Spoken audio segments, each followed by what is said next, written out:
Қадірлі комиссия мүшелері, Ақ жол демократиялық партиясы ұлттық бизнес пен кәсіпкерлердің саяси өкілі ретінде жаңа конституция жобасын талқылау аясында тағы бір институционалдық сипатқа ие мәселеге назар аударғысы келеді.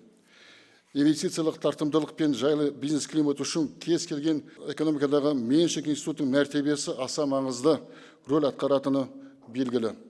Сонымен қатар, бүгінде бүкіл әлемде болып жатқан үдерістер меншік қатынастарын реттеуді, жаңғыртуды қажет ететіні көрсетіп отыр. Қолданыстағы конституцияда меншіктің тек екі түрі ғана көзделген: мемлекеттік және жеке меншік. Ал заманауи экономистер кемінде 5-6 түрлі меншік түрін бөліп көрсетеді.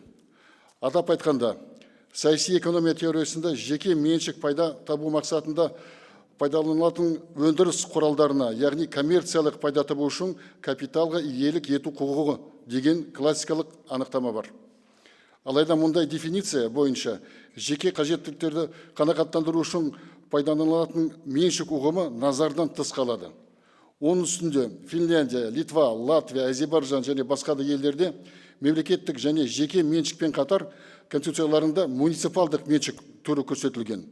Қытай, Бразилия, Үндістан конституцияларында бұларға кооперативтік меншік қосылған. Ал бірқатар елдерде жария, яғни қор нарығында айналымға шығарған компаниялардың меншігі ерекше қарастырылған.